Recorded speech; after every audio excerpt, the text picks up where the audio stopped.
On an exclusive hill overlooking the restless sprawl of Tijuana, a concrete skeleton bakes under the Baja sun. It does not look like a home, but like a monument to a fallen kingdom.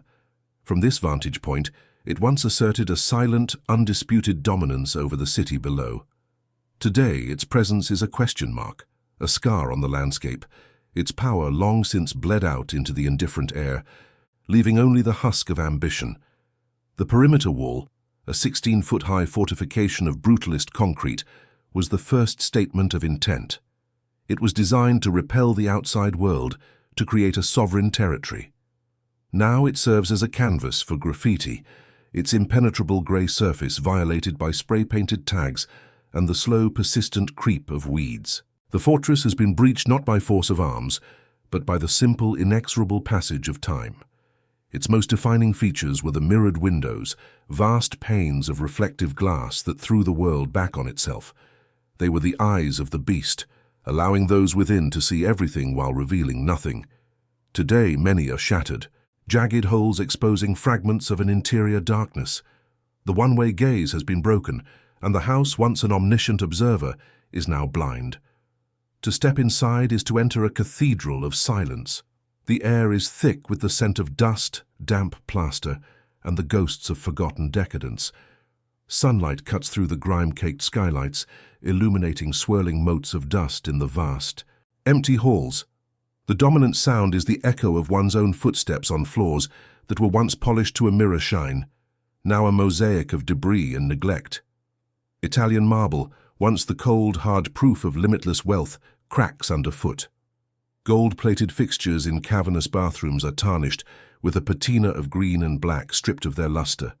The grand ballroom, built for 300 guests, stands hollow, its ornate chandeliers long since looted, leaving only severed wires hanging from the ceiling like dead nerve endings.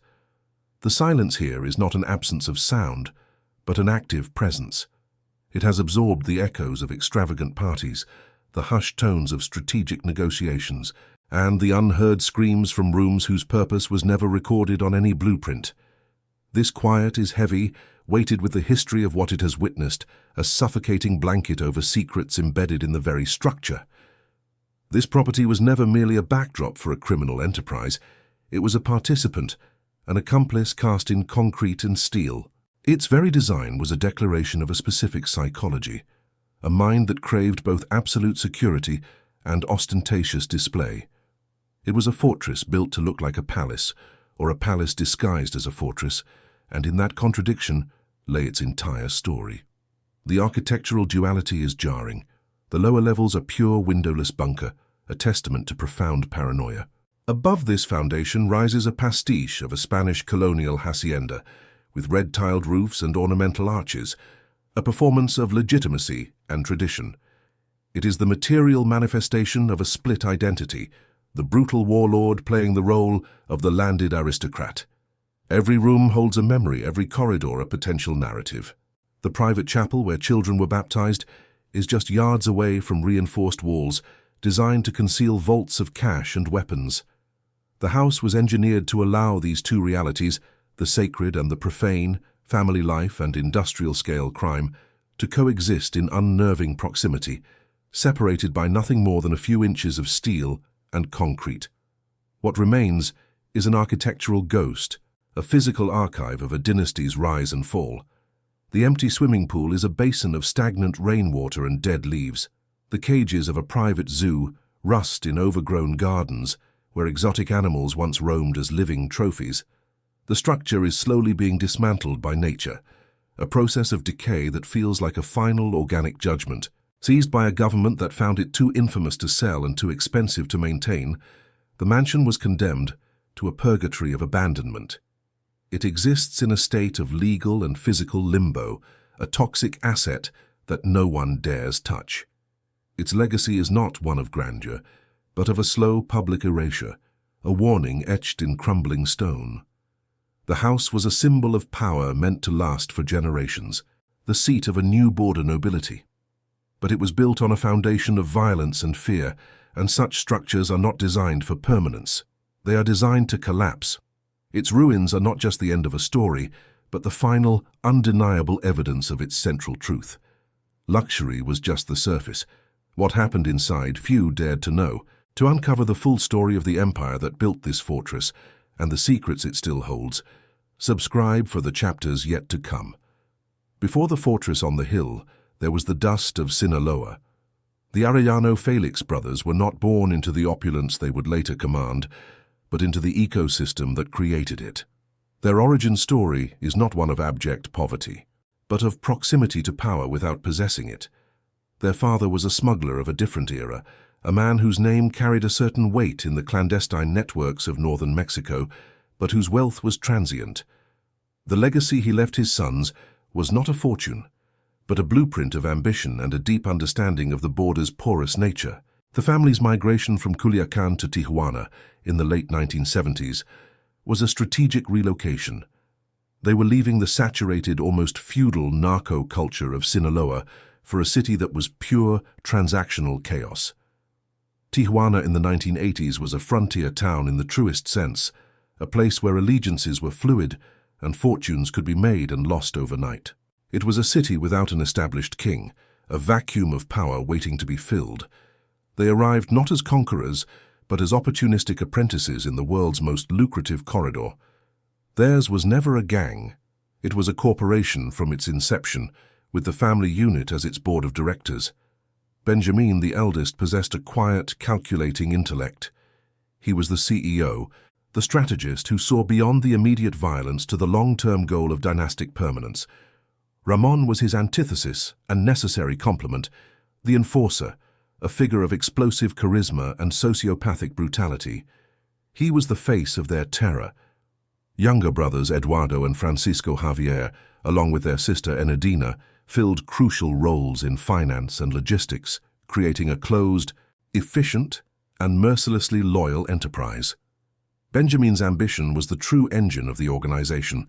He observed the narcos of his father's generation, men of impulsive violence and ostentatious, short-lived wealth, and saw their limitations. He did not merely want to be rich, he wanted to be legitimate, to launder not just money but the family name itself.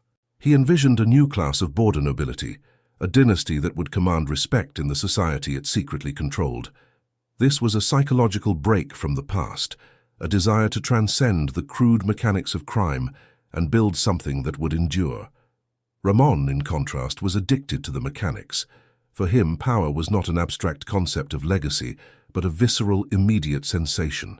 It was the fear in a rival's eyes, the deference of a corrupt official, the public performance of untouchability. While Benjamin planned in the shadows, Ramon operated in the blinding light of spectacle. His acts of cruelty were not just business. They were marketing designed to build a brand of absolute terror that would clear the path for Benjamin's more sophisticated ambitions. The two brothers were two sides of the same coin, one building an empire, the other clearing the ground for it with fire. Their first forays into the Tijuana underworld were methodical. They started by shadowing their uncle, Miguel Angel Felix Gallardo, learning the routes, the contacts, and the intricate system of bribes that kept the machinery of the border running. Their initial crimes were not audacious but pragmatic, facilitating crossings for other organizations, building a network of informants within law enforcement, and establishing a reputation for reliability and ruthlessness. They were studying the system they intended to dismantle and rebuild in their own image. The moral tipping point was not a single dramatic event, but a slow, cold erosion. It was the first order to eliminate a competitor who refused to cooperate. An execution carried out not in anger, but as a calculated business decision. It was the first million-dollar bribe paid to a high-ranking official, a transaction that transformed a simple crime into a systemic partnership with the state.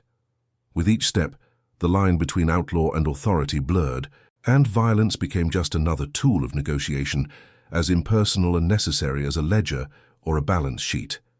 Their great innovation, the one that truly cemented their power, was the concept of the peso, or tax. They stopped being just one of many groups trafficking drugs and declared themselves the gatekeepers of the Tijuana Plaza. Anyone who wanted to move product across their border had to pay them a tribute. This act transformed them from traffickers into sovereigns. They were no longer just participating in the market, they were regulating it, establishing a shadow government funded by extortion and enforced by terror.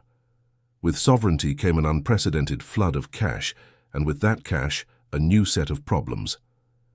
The money was a testament to their success, but also a constant physical liability. It was also the fuel for Benjamin's ultimate vision. The dream of a permanent home, a true seat of power, began to crystallize. It would not be just a house to live in, but a monument to their ascent, a physical declaration of their status as the undisputed rulers of the border. This nascent desire was inextricably linked to a growing paranoia. Every rival they eliminated created vengeful sons and brothers. Every official they bribed became a potential informant. The very power they had accumulated made them a target for everyone: competitors, the Mexican state, and American law enforcement agencies. The house had to be more than a palace. It had to be a fortress, a sanctuary against a world that was, by their own design, becoming increasingly hostile. The search for the perfect location was a strategic exercise. They chose a hill in Lomas de Chapultepec, one of Tijuana's most exclusive neighborhoods. The location was a statement in itself. It was a physical elevation above the city, allowing them to literally look down upon their domain. It was also an intrusion into the world of the city's old money and political elite, a clear signal that a new power had arrived and was planting its flag in their midst. The initial architectural plans reflected this deep-seated psychological duality. The designs were a fusion of Benjamin's obsession with legacy and his profound, gnawing paranoia. Blueprints detailed a Spanish colonial facade, with red-tiled roofs and graceful arches, the aesthetic of established aristocratic wealth. But beneath this veneer lay the schematics for a modern bunker: reinforced concrete walls, secret passages, and foundations designed to withstand a military-style assault. It was to be a castle disguised as a hacienda. Construction began as an act of sheer will. Truckloads of concrete and steel snaked up the narrow streets of the affluent neighborhood, a daily intrusion of brutalist materials into a world of manicured lawns. The project was financed entirely with undeclared cash, a logistical feat that involved a complex web of front companies and complicit contractors. The rising structure was a physical manifestation of their power, growing taller and more imposing with each rival eliminated, and each kilogram of cocaine that crossed the border. The house became an obsession, the central project of the burgeoning empire. It was more than a construction site. It was the physical repository of their identity. As the walls grew higher, so did their sense of invincibility and their isolation from the world outside. The process of building the fortress reinforced the very paranoia that made it necessary, creating a feedback loop of fear and fortification. It was conceived as the cradle for a new dynasty. Within its walls, their children would be raised, shielded from the violence that paid for their comfort. Weddings and baptisms would be celebrated in its grand ballroom and private chapel, creating the illusion of a normal, pious, and powerful family. The mansion was intended to be the stage upon which the Arellano Felix clan would perform the role of a legitimate aristocracy for generations to come. But the foundation being poured was not just concrete. It was mixed with the blood of their enemies and the fear of a city held hostage. Every ton of steel reinforcing its walls was a physical representation of the violence required to maintain their position. The structure was rising toward the sun, a monument to ambition, but its roots were anchored deep in the darkness of the criminal underworld. The fortress was being built to keep the world out, but the ghosts of its construction were already sealed within. The acquisition of the plot in Lomas de Chapultepec was the first physical act of dynastic ambition. The original structure, a large but otherwise unremarkable villa, was purchased in the late 1980s. It served as a placeholder, a footprint on consecrated ground. For Benjamin Arellano Felix, it was not a home but a claim, a piece of geography that would be remade into a statement. The initial act was not construction, but demolition. The old house was razed to the ground, an erasure of a past that was not their own, clearing the stage for a new monument. This act of destruction coincided with the consolidation of their primary innovation, the piso. By declaring themselves the sole regulators of the Tijuana corridor, they transformed from mere participants in the drug trade into its sovereigns. The tribute exacted from every trafficker who wished to use their plaza became the steady, torrential rain of cash that would fund the fortress. The cleared land on the hill was a blank ledger, and each extorted payment was another line item financing the vision that would rise upon it. The first phase of construction was not aimed at the sky, but at the perimeter. A 16-foot-high wall of reinforced concrete began to encircle the property, a brutalist scar drawn across the manicured neighborhood. This was the architectural answer to the elimination of their rivals. With each competitor gunned down in the streets below, another section of the wall was poured. It was a physical manifestation of territorial conquest, a declaration that the land within was now a sovereign nation and that its borders were absolute and non-negotiable. The wall was more than a defense. It was an instrument of psychological warfare. Its windowless, unadorned surface faced the city with a blank, grey stare of utter indifference. It did not invite admiration or curiosity, only intimidation. It communicated a simple message. What happened behind this barrier was a separate reality, governed by different laws. As the organization's control over the city's police and political structures tightened, the wall became a symbol of that impunity, a concrete shield protecting a world above the law. Once the perimeter was secured, the focus turned to surveillance. Camouflaged towers were erected at the corners of the property, their decorative shells hiding the cold, mechanical eyes of infrared cameras. Motion sensors were buried along the entire length of the wall. This escalation in security mirrored the organization's expanding network of informants. Just as they were planting eyes and ears within every rival faction and government agency, the house itself was being gifted with a technological omniscience, an ability to see in the dark and detect any hostile approach. The installation of the mirrored windows was the next logical step in this weaponization of sight. Vast panes of one-way glass were fitted into the upper levels of the rising structure, turning the mansion into an inscrutable observer. From within, the Arellano Felix family could gaze down upon their empire, unseen and unknown. From the outside, the world saw only its own reflection, thrown back by a blind, anonymous facade. The house became a perfect metaphor for their power, a one-way mirror of surveillance and control. With the fortress secure and its gaze fixed upon the city, the second personality of the structure began to emerge. Above the brutalist foundation, a pastiche of a Spanish colonial hacienda started to take shape, a performance of legitimacy built atop a foundation of paranoia. This architectural shift corresponded directly with Benjamin's efforts to launder the family's reputation, to infiltrate the very high society whose neighborhood they had invaded. The red-tiled roofs and ornamental arches were a costume, an attempt to dress the warlord in the clothes of the aristocrat. The construction of the Grand Ballroom was the centerpiece of this campaign for social acceptance. Designed to accommodate 300 guests, it was an audacious statement of intent. The space was engineered for spectacle, a theater for the performance of respectability. As the Arellano Felix clan began hosting lavish parties for politicians, businessmen, and celebrities, the ballroom became the primary tool for blurring the lines between the criminal underworld and the legitimate elite. Inside its walls, under the gleam of crystal chandeliers, alliances were forged that cemented the organization's power. The interior design became a narrative of imported status. Truckloads of Italian marble arrived at the border, each slab a testament to the limitless flow of cash from the north. The cold, polished stone-covered floors and walls, a deliberate attempt to impose a European aesthetic of old-world power onto a history forged in the dust of Sinaloa. This was not merely decoration, it was an act of historical revisionism, using material wealth to fabricate a lineage they did not possess. Gold-plated fixtures were installed in every bathroom, a crude and aggressive display of wealth that bordered on parody. The luster of gold was meant to signify not just riches, but a kind of divine right, an untouchable and almost regal status. Every gleaming faucet and handle was a small monument to their success, a daily, tactile reminder of how far they had come from their origins and how completely they now dominated their environment. The private chapel was perhaps the most cynical and revealing addition to the compound.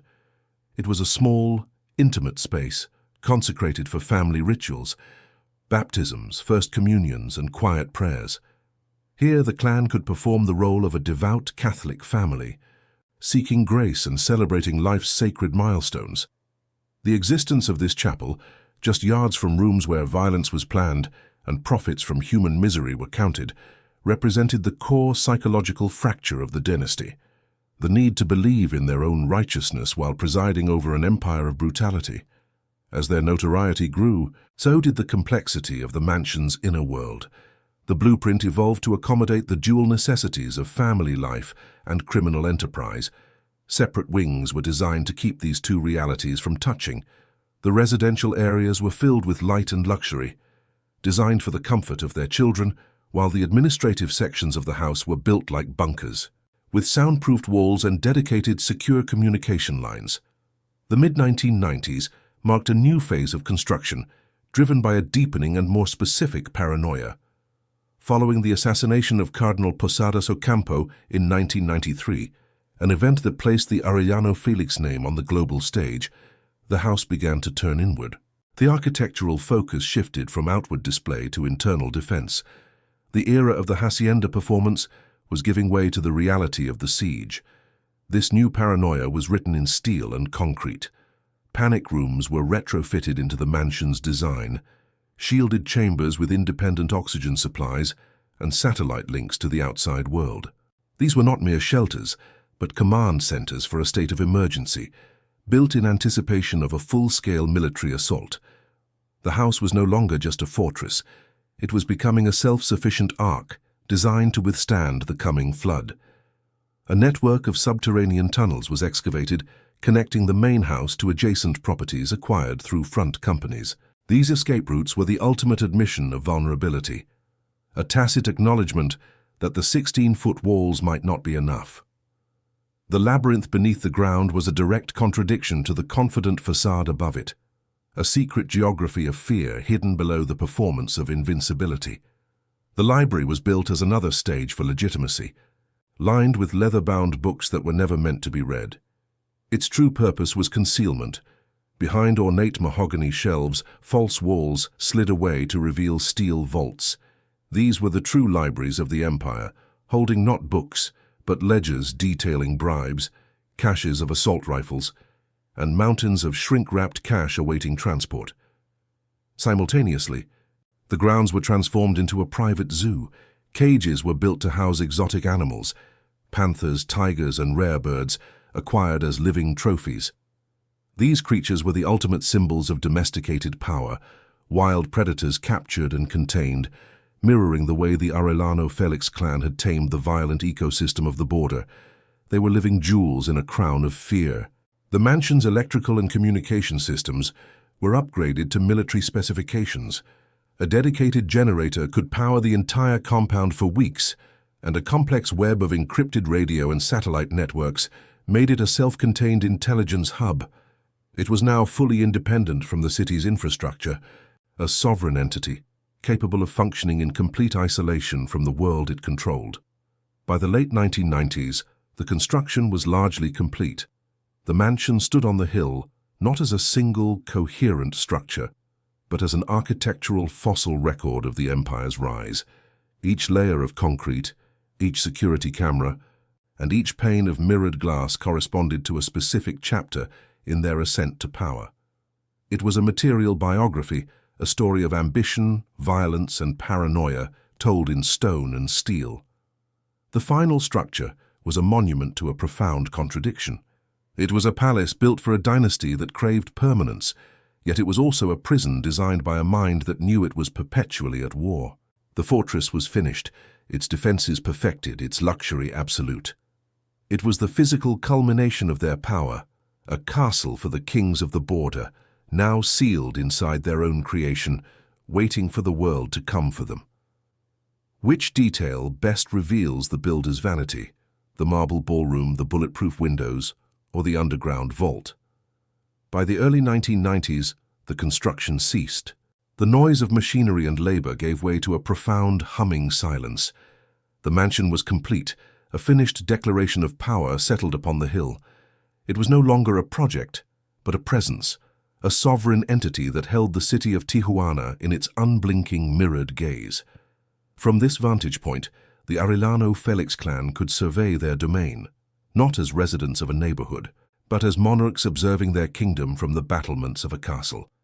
The daily life within its walls was a meticulously choreographed ritual of control.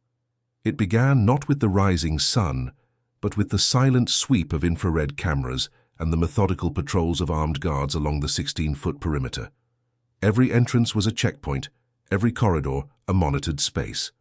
The house was a living organism of surveillance, its nervous system a web of fiber-optic cables and motion sensors, its purpose not to create comfort, but to enforce a state of perpetual, high-alert stillness. This fortress was also a theater, and its primary performance was legitimacy. The grand ballroom, once a hollow chamber of concrete, now gleamed under the light of Austrian crystal chandeliers. Here the clan hosted extravagant gatherings that blurred the lines between the underworld and the establishment.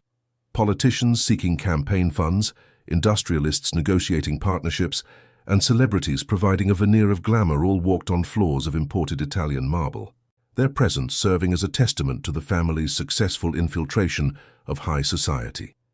These events were exercises in psychological dominance. Benjamin Arellano Felix, the quiet CEO, would move through the crowds with the understated confidence of a man who owned not just the room but everyone in it. The luxury was a tool, a carefully calibrated display designed to disarm and intimidate, to launder a reputation through the sheer overwhelming force of wealth. Guests drank vintage champagne, unaware or unwilling to acknowledge that the festivities were funded by an industrial-scale enterprise of violence and extortion. Yet, the mansion operated on two distinct and hermetically sealed frequencies. While laughter and music echoed through the ballroom upstairs, a different kind of business was conducted in the soundproof chambers below. In a sterile, windowless room in the basement, strategic meetings were held. Here, amidst maps and encrypted communication arrays, the true work of the empire was done. Routes were planned, rivals were marked for elimination, and multi-ton shipments of narcotics were negotiated with Colombian partners. The architecture was designed to facilitate this schizophrenia.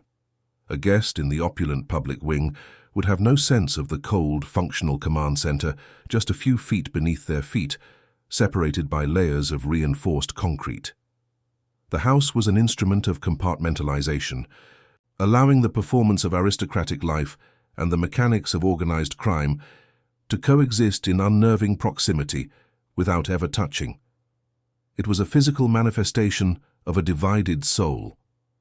The family quarters were the most profound expression of this curated reality. Children were raised in an environment of extreme luxury and profound isolation, their world defined by the manicured gardens, the private zoo, and the shimmering blue water of the swimming pool. They were shielded from the violence that paid for their privilege, living in the eye of a hurricane they were not allowed to see.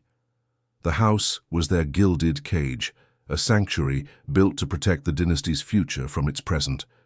The private chapel became the stage for the clan's performance of piety. Baptisms and first communions were celebrated with solemn grandeur, the family kneeling before a gilded altar to receive blessings. This ritualistic embrace of faith was not hypocrisy in their eyes, but a necessary component of their self-image as a chosen, righteous family. The house provided a consecrated space where they could affirm their own virtue, a spiritual sanctuary within the heart of a criminal fortress. The exotic animals pacing in their cages were living metaphors for the family's power. Panthers and tigers, predators stripped of their wildness and reduced to ornaments, mirrored the way the Arellano Felix clan had tamed the savage ecosystem of the border. They were trophies of conquest, a constant, living reminder of their ability to capture and contain immense power, to domesticate the untamable for their own amusement. But the price of this absolute control was absolute isolation. The same mirrored windows that rendered the family invisible to the outside world also prevented them from ever truly seeing it. They looked out upon a city they controlled, but could no longer inhabit. Their existence was confined to the gilded prison they had built for themselves. The fortress, designed to keep enemies out, had become a hermetic seal, trapping its creators in a world of their own paranoia. This paranoia was woven into the fabric of the building. Panic rooms, equipped with independent oxygen supplies and satellite phones, were kept in a state of constant readiness. Escape tunnels, dark and silent beneath the marble floors, offered a secret geography of fear.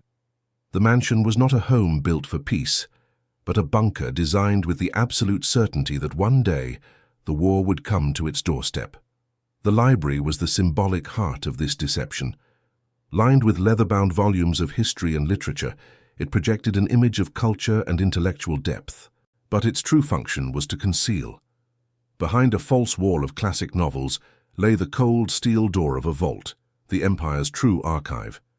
Inside were not books, but ledgers detailing bribes, weapons caches, and stacks of cash so vast they seemed to absorb the light. The power emanating from this nerve center was absolute. From his subterranean office, Benjamin could orchestrate the movement of drugs, money, and assassins with the detached precision of a general.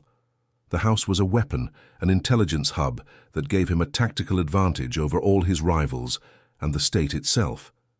It was the brain of a sprawling criminal organism, protected by a skull of concrete and steel. The routine of daily life was governed by an unspoken tension. Every phone call was assumed to be monitored, every new staff member a potential informant. The trust that holds a family together was replaced by the rigid protocols of a security apparatus. Loyalty was constantly tested, and the penalty for failure was absolute. The silence in the long, empty corridors was not peaceful. It was heavy with suspicion. In this self-contained universe, the Arellano Felix clan achieved a kind of grotesque royalty. They were the kings of the border, their palace a monument to their invincibility. They had bent the worlds of politics, business, and law enforcement to their will, creating a shadow state with its capital on a hill in Tijuana. Their reign felt eternal, their power unassailable. The mansion's very existence was an act of defiance. It was a permanent physical challenge to the authority of two nations. Its brutalist walls and opulent facade were a daily insult to the rule of law, a declaration that a new power had risen, one that operated according to its own morality and was protected by its own impenetrable defenses. The family saw the house not as the spoils of crime, but as their birthright, the deserved seat of a new border nobility.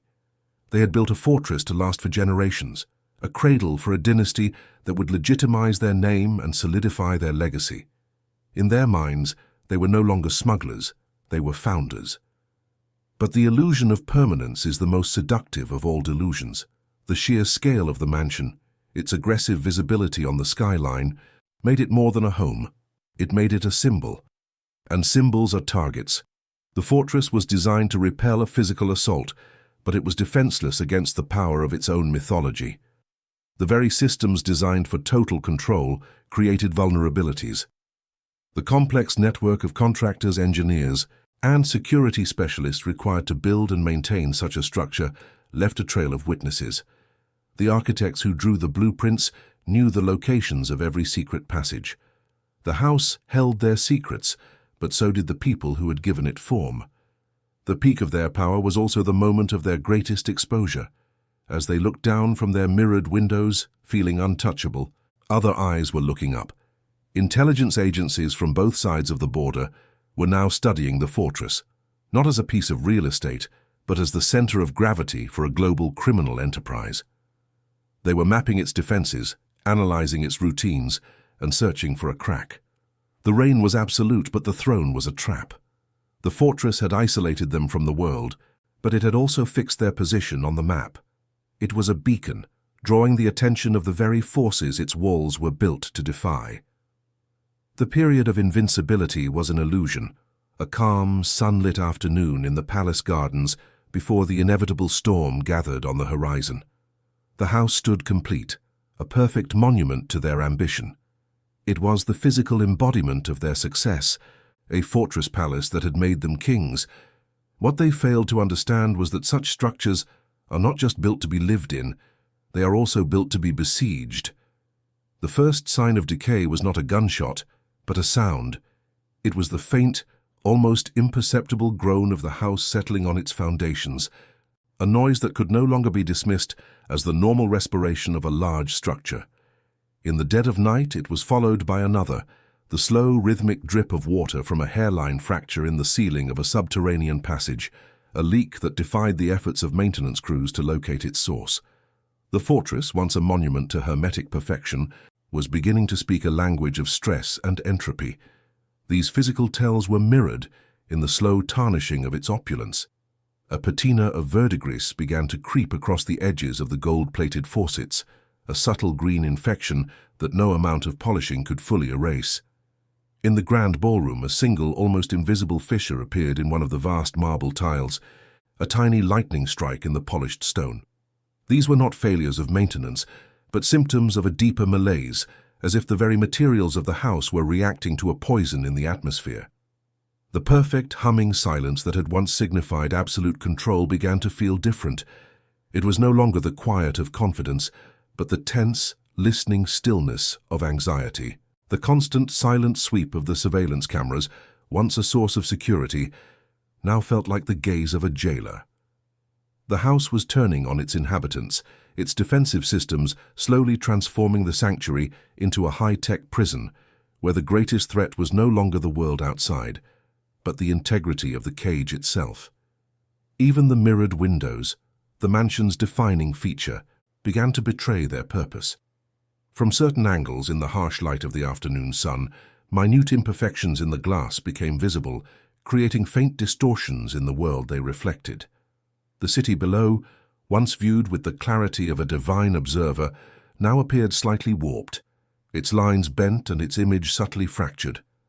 The one-way gaze of power was developing an astigmatism. The first significant crack from the outside was not made with explosives but with ink. In the city below, a journalist named Jesus Blancornelas, editor of the weekly newspaper Zeta, began a methodical and relentless campaign of exposure. His publication was not sensationalist, it was clinical, printing names, photographs, and diagrams that connected the Arellano Felix clan to specific acts of violence and specific public officials. He was not merely reporting on the empire, he was mapping its nervous system for the world to see. Initially, the articles were dismissed as the buzzing of an insect against a fortress wall. But the buzzing was persistent, and it grew louder. Blancornelas could not be bought, and attempts at intimidation only fueled his resolve. His weekly column became a slow-acting acid, dissolving the carefully constructed facade of legitimacy that Benjamin had spent years and millions building. The newspaper, delivered to every corner of Tijuana, was a weekly reminder that the kings on the hill were not gods, but men with names that could be printed alongside the names of their victims. This external pressure found an echo in the growing friction within the mansion's walls. The gilded cage, designed to protect the next generation, was beginning to suffocate it. The children of the dynasty, raised in this sterile environment of absolute security and profound isolation, were now adolescents. They began to ask questions that could not be answered. Their youthful curiosity, an unwitting rebellion against the unspoken rules of their existence. The silence of their parents was an answer in itself. The wives of the clan, ostensibly living a life of unimaginable luxury, felt the strain most acutely. They were the keepers of the performance, tasked with maintaining the illusion of a normal, powerful family. But the weight of the paranoia, the constant surveillance, and the hermetic isolation had hollowed out their reality. Their discontent was a quiet, corrosive force, a hairline fracture in the family's foundation that was far more dangerous than any external threat. Enadina, the pragmatic sister, saw this internal decay as the empire's greatest vulnerability. This internal tension was exacerbated by Ramon's escalating hubris. The enforcer, once the terrifying and necessary instrument of the clan's rise, had become addicted to his own mythology. His public appearances grew more audacious, his acts of violence more spectacular and less strategic. He was no longer just enforcing the family's dominance. He was performing it for an audience that now included the highest levels of Mexican and American law enforcement.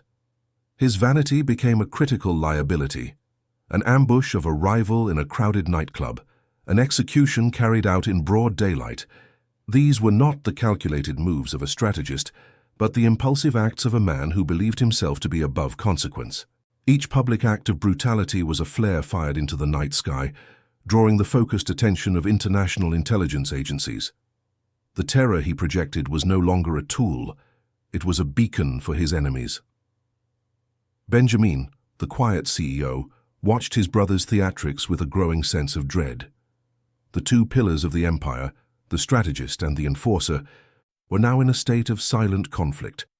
Benjamin's ambition was for permanence, for a dynasty that would outlive them, while Ramon's actions seemed bent on a glorious, self-immolating blaze. The psychological architecture of the family was cracking under the opposing pressures of their personalities. The pressure from the United States government in particular became unbearable. After the assassination of Cardinal Posadas Ocampo, an event that had stained the family with an indelible mark of infamy, the DEA and FBI began to operate with a new mandate.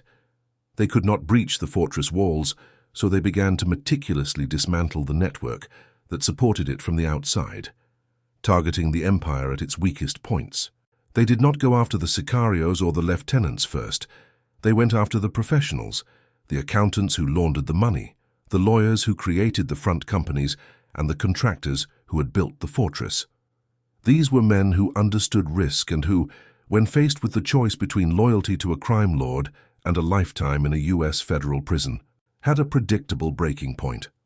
One such man was an engineer who had overseen the installation of the mansion's sophisticated security and communication systems. He was not a hardened criminal, but a technician seduced by a salary that was too large to question. When he was quietly apprehended by American agents during a business trip to San Diego, his world collapsed. He possessed no loyalty to the clan, only a professional's knowledge of their creation.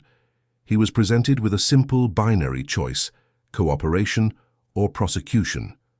He chose cooperation. In a sterile interrogation room, hundreds of miles from the fortress he had helped to perfect, he began to talk. He spoke of encrypted networks, of sensor blind spots, and of the structural weaknesses hidden behind the marble and concrete. He described the routines of the security patrols and the protocols for the panic rooms. But his most valuable contribution was not a memory. It was a document. He had kept a personal, unauthorized copy of the mansion's final architectural blueprints, a detailed map of its every secret. He had saved it as a professional trophy, a testament to the most complex project of his career. Now it was his key to a new life. As he spoke, agents traced the lines on the schematics, their fingers following the paths of secret tunnels and identifying the hidden locations of steel vaults. The labyrinth designed to confound and protect was being laid bare under the flat, fluorescent lights of a government office. The house, once an inscrutable black box, was being rendered transparent. The transfer of these documents was a quiet, bureaucratic transaction, but it was the most devastating blow the empire had yet suffered. The fortress's greatest strength, its complex, unknowable interior, had just been turned into its most profound vulnerability. The walls were still standing, the cameras were still watching, but the soul of the machine had been compromised. The architect's betrayal was the ultimate crack, a seismic fracture running from the deepest foundation to the highest turret. It was proof that the true weakness of any fortress is not in its construction, but in the fallibility of the men who built it. The house was no longer a shield. It was a map that would lead its enemies directly to its heart. The reign of the Arellano Felix clan had been predicated on the belief that their fortress was impenetrable, their secrets secure. That belief was now a fiction. As they slept behind their mirrored windows, confident in their isolation, the very plans that were meant to ensure their dynasty's survival were being studied by the men who would soon come to tear it down. The siege had begun, not with an assault, but with the unfolding of a blueprint. The dawn of February 9th, 2002, broke not with the sun, but with the percussive chop of military helicopters cresting the hills of Lomas de Chapultepec. The sound was an alien intrusion into the manicured silence of the neighborhood, a mechanical heartbeat that announced the arrival of a power greater than the one residing within the fortress. For years, the house had stared down at the city from its sovereign height. Now the state was staring back, its gaze descending from the sky. The assault was not a siege, but a surgical procedure. Elite units of the Mexican Special Forces, operating with intelligence from their American counterparts, did not waste time on the main gates. They moved with the chilling confidence of those who possessed a map to their enemy's soul. Rappelling from the helicopters, they landed inside the perimeter, bypassing the 16-foot wall that had for so long symbolized the clan's impenetrable impunity. The first line of defense was not breached, it was rendered irrelevant. Simultaneously, armored vehicles smashed through a predetermined weak point in the concrete barrier, a section identified on the architect's blueprints. The sound of the impact was the physical breaking of a spell, the violent end to an era of untouchability. The fortress, designed to repel the world, was being opened like a tin can, its sovereignty violated in a matter of seconds. The city below, so long held in the grip of the clan's terror, was now witness to its swift and brutal unraveling. The teams moved through the compound with an unnatural efficiency, not as invaders in a foreign space, but as technicians following a schematic. They ignored the obvious routes, the grand staircases and opulent hallways, instead flowing through service corridors and concealed passages marked on their plans. The mansion's complex internal geography, designed to confuse and trap intruders, was now the very path that guided its destroyers directly to their objectives. The mirrored windows, the great unblinking eyes of the beast, were the first casualties of the interior breach. Shattered by the butts of rifles, the reflective surfaces exploded into 1,000 fractured images of the assault. The one-way gaze of power was broken forever. Through the jagged holes, the inner darkness of the mansion was exposed to the harsh light of day. Its period of omniscient observation brought to a violent final end. The raid was an act of architectural vivisection. It was not a search, it was a disassembly. Acting on precise information, soldiers bypassed the art and furniture, their tools targeting the structure itself. Ornate mahogany panels in the library were not admired, but ripped from their hinges to reveal the cold steel of a hidden vault. The sound of a high-powered drill biting into metal replaced the house's customary silence, an industrial scream that echoed through the halls. The Italian marble floors, once the symbol of imported, old-world legitimacy, were treated with the same cold pragmatism. In specific locations indicated by the blueprints, the polished slabs were pried up, revealing not earth, but the hollow spaces of concealed compartments. The foundation of their aristocratic performance was literally being torn apart to expose the criminal machinery it was built to hide. Every symbol of their manufactured dynasty was systematically profaned. Paintings from European artists were lifted from walls, not for their value, but to check for the hollow spaces behind them. The gold-plated fixtures in the bathrooms were dismantled in search of hidden microphones. The private chapel, the stage for their performance of piety, was searched with the same dispassionate intensity as the armory, its gilded altar no more sacred than a weapons locker. The heart of the operation was the basement command center, the soundproofed brain of the empire. Here, the deconstruction was most profound. Computers were not just seized, their hard drives were physically extracted. Communication arrays were severed. The room that had projected the clan's power across two nations was rendered inert, its technological nervous system severed at the root. The true prize was not a person but data. Inside a vault concealed behind a false wall, operatives found what they were looking for. Not just stacks of cash but the ledgers.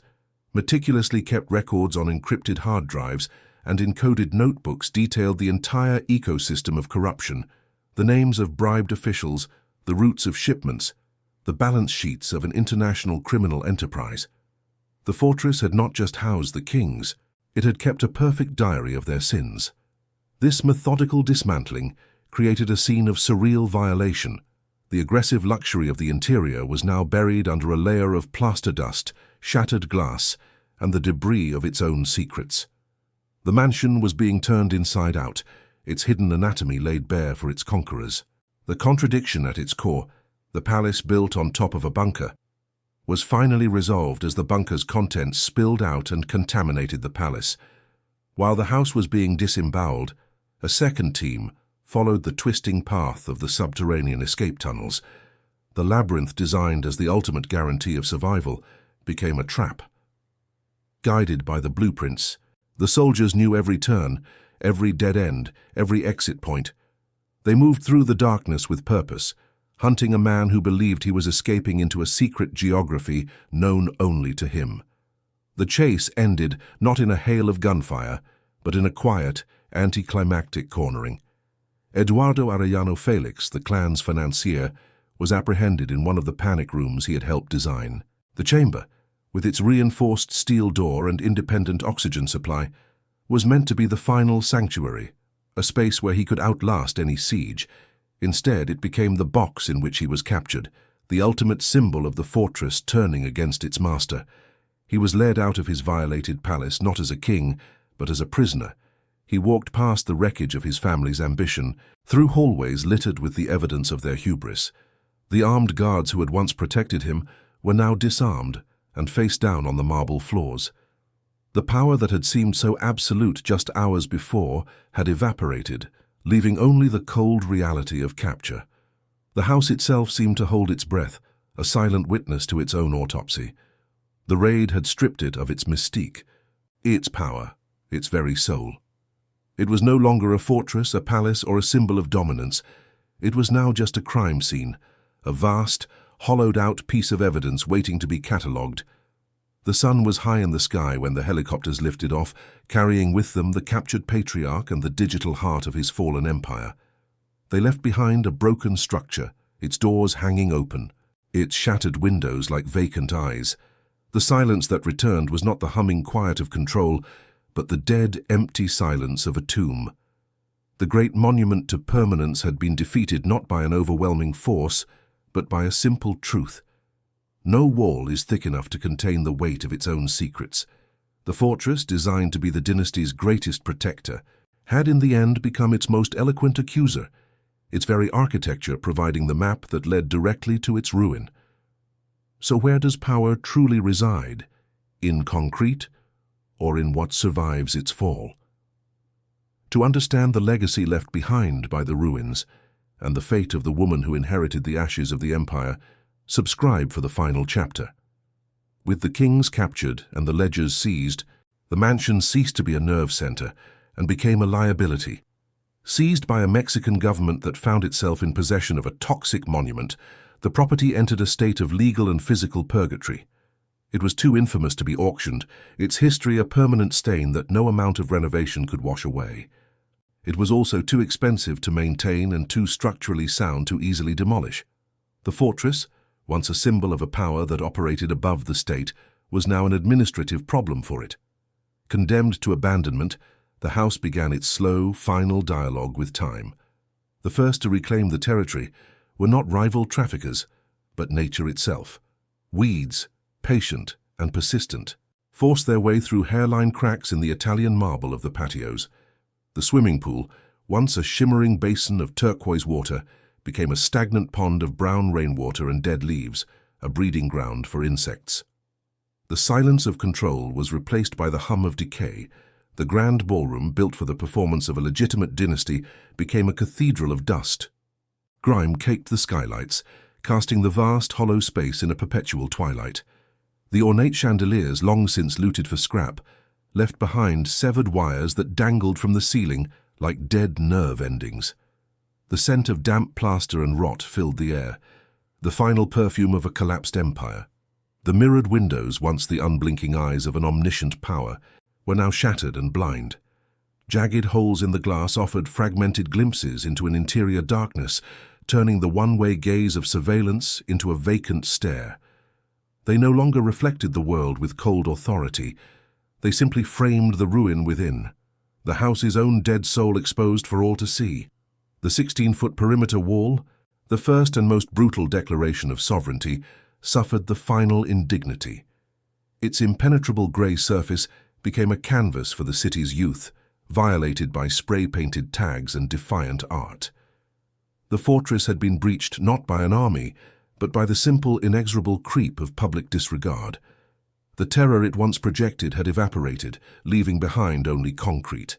The fates of its masters were as varied and as final as the decay of their palace.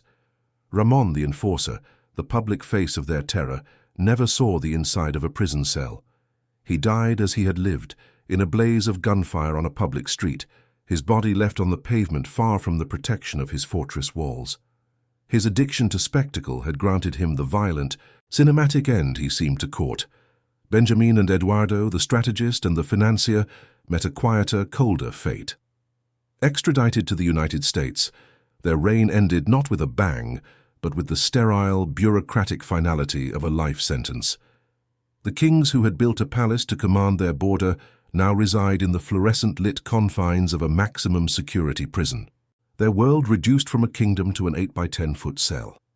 The dynasty they envisioned was extinguished, but the organization survived in a diminished form. Their sister, Enedina, inherited the ashes. A pragmatist, not a performer, she steered the remnants of the empire away from spectacular violence and toward the quieter, more sustainable business of money laundering. The dream of a new border nobility was dead. Only the grim, transactional reality of crime remained. The mansion on the hill stands as the perfect metaphor for this legacy. It is an empty shell, stripped of its power and its purpose, a hollow crown left to rust in the indifferent sun. The power that once animated it, the fear that filled its corridors, and the ambition that raised its walls, has long since bled out into the air, leaving only a ghost of concrete and steel. It was a monument built to project permanence, forged from materials meant to last for centuries. Yet it was built on a foundation of violence and fear, and such structures are not designed for endurance. They are designed to collapse. The fortress, conceived as the cradle of a dynasty, had become its mausoleum before the first generation had even passed. On a hill overlooking the restless sprawl of Tijuana, a concrete skeleton bakes under the Baja sun, a question mark etched into the landscape. Its ruins are not just the end of a story, but the final, undeniable evidence of its central truth. Perhaps what we build says less about our power than about our fear of being erased. If stories like this make you see power from a different angle, subscribe to follow other downfalls as astonishing as this one.